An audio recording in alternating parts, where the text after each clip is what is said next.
అందరికీ నమస్కారం.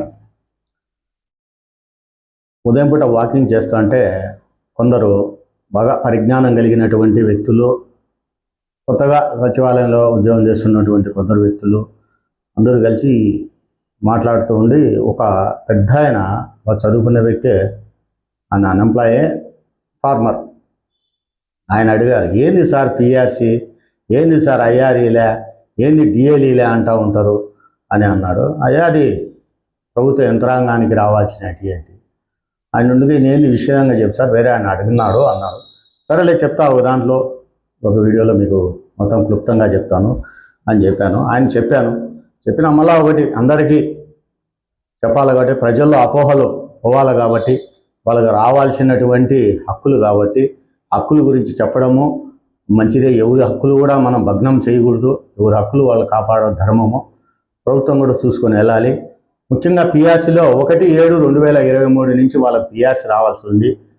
గత ప్రభుత్వాలు, మనకు రాష్ట్రం విడిపోకముందు గత ప్రభుత్వాలు ఏం చేసేవాళ్ళంటే, ఆ పిఆర్సీ ఎఫెక్ట్ ఎప్పుడు ఉంటుందో ఒక 2-3 నెలలు చూస్తారు. చూసిన తర్వాత ఆ ప్రభుత్వ యంత్రాంగ సంఘ నాయకులు వెళ్తారు, వెళ్ళేసి సీఎం గారిని అపాయింట్మెంట్ తీసుకొని అడుగుతారు.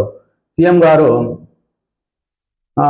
లేట్ అవుతుంది, ఎందుకు సార్, మాకు ఇవ్వాలి కదా, మాకు పిఆర్సీ పే కమిషన్ ఇవ్వాలి కదా అంటే, అయ్యా మన రాష్ట్ర ఆర్థిక పరిస్థితులు ఈ విధంగా ఉన్నాయి, అన్నీ ఇవి ఉన్నాయి, సంక్షేమం కానీ ఇవన్నీ ఉన్నాయి కదా, డెవలప్మెంట్ ఉంది కాబట్టి కొద్దిగా కాల వ్యవధి అవసరమని అడుగుతారు. కాల వ్యవధి అవసరం అడిగినప్పుడు అప్పుడు నాయకులు అడుగుతారు, సరే కొద్దిగా కాలం అడుగుతున్నారు కాబట్టి మాకు ఐఆర్ ప్రకటించండి అంటారు. ఐఆర్ అంటే ఇంటరిమ్ రిలీఫ్, మధ్యంతర భృతి అని.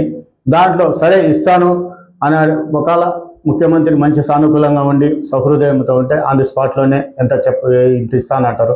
వీళ్ళు కాదు సార్, కొద్దిగా పెంచండి అని అడిగి, ఎందుకంటే బయట నిత్యావసర వస్తువులు ఆకాశాన్ని అందుతున్నాయి, ప్రతి ఒక్కటి మాకు డిలే అవుతుంది కాబట్టి అది అంటే సరే అని ఏదో ఒక దానికి పర్సంటేజ్ ఫిక్స్ చేసుకొని దాన్ని కొనసాగించేటప్పుడు పే కమిషన్ వేస్తాను, పే కమిషన్ ముందు ఒక కమిటీ వేస్తానని మంత్రులు వర్గం ఒక 3-4-5 మంది సభ్యులు కానీ పెట్టేసి కమిటీ వేస్తారు. ఆ కమిటీ వేసినాక సారికి నాయన అంటే నాకు చాలా ఉంటాయి కదా, ఆ కమిటీ వాళ్ళకి మీరు ఏదైనా ఉన్నా వినియోగించుకొని అంటారు. పే కమిషన్ కూడా వేయించేస్తూ పే కమిషన్కు కావాల్సిన సిబ్బంది, ఆఫీసు, కార్యాలయం అంతా ఏర్పాటు చేసేస్తారు.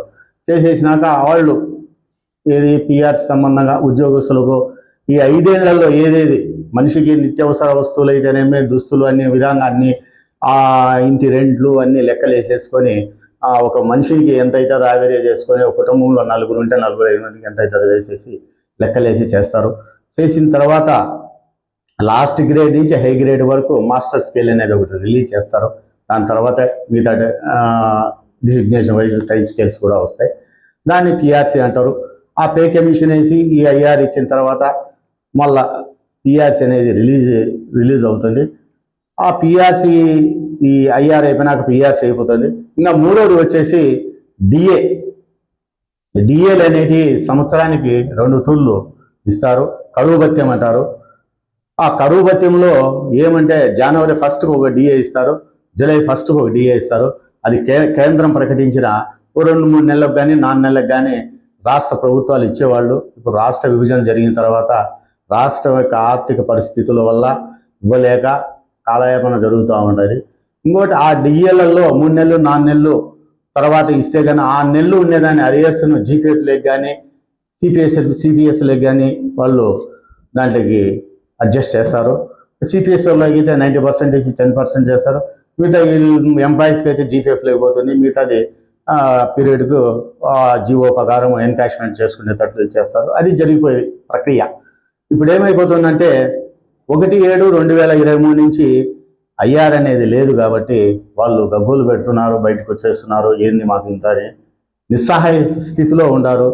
అదేవిధంగా పిఆర్సీ అనే పే కమిషన్ వేయలేదు, ఐఆర్ లేదు, పే కమిషన్ లేదు, డిఎల్ లేవు, అన్ని పెండింగ్లో ఉన్నాయి.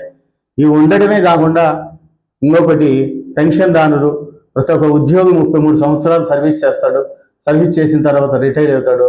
రిటైర్ అవుతానే ఆ రిటైర్మెంట్ పెన్షన్ బెనిఫిట్లు ఏమైనా కానీ, గ్రాట్యుటీ కానీ, కంపిటేషన్ అయినా కానీ, ఎన్కాష్మెంట్ అవి కానీ వచ్చే అసెట్స్ అన్ని తీసుకొని ఒక ఇల్లు, ఒక స్థలమో, ఒక భూమో, పిల్లల పెళ్ళో ఏదో ఒక దానికి వస్తాందిలే అని ఉంటాడు. అవి జాప్యం అయిపోతే 33 సంవత్సరాల తర్వాత మిగిలేది అది ఒకటే అతనికి, అదే అతనికి జీవనాధారము.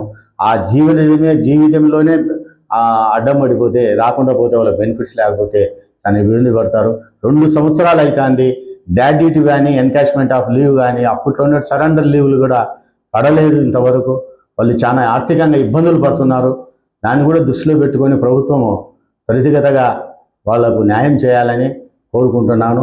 ఈ డిఏ, ఐఆర్, పిఆర్సీలు ఈ విధంగా ఉంటాయి. ప్రతి ఒక్క ప్రభుత్వ ఉద్యోగికి పిఆర్సీ ఇచ్చే ముందు ఐఆర్ ప్రకటిస్తారు.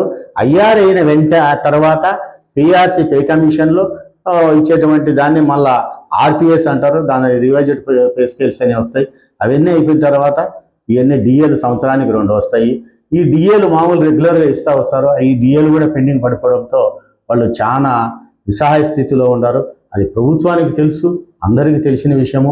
ప్రజలు కూడా ముఖ్యంగా గమనించాల్సింది ఏమంటే, ఇది అనుకుంటారు ఇప్పుడు 1/7/2023 నుంచి పిఆర్సీ లేదు, మళ్ళీ 5 ఏళ్ళు కలిపితే మళ్ళీ ఎప్పుడు వస్తుంది? 1/7/2028కి వస్తానే మళ్ళీ అడుగుతాను. మొన్ననే కదా ఇచ్చింది వీళ్ళకు ఐఆర్, మొన్ననే కదా ఇచ్చింది పిఆర్సీ, మొన్ననే కదా వీళ్ళకి అన్నీ ఇచ్చింది, మళ్ళా వచ్చి అడుగుతున్నారు. ఇదేంది వీళ్ళు చాలా ఆశతో ఉన్నారని ప్రజలు అపోహలు పోతారు. వాళ్ళకి రావాల్సినటువంటిది 3 ఏళ్ళు జాప్యం జరిగింది. చాలా నష్టపోయినారు వాళ్ళు.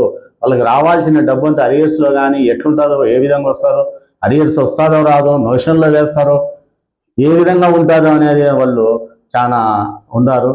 వాళ్ళు పని చేస్తున్నారు, పని చేయలేకుండా కాదు.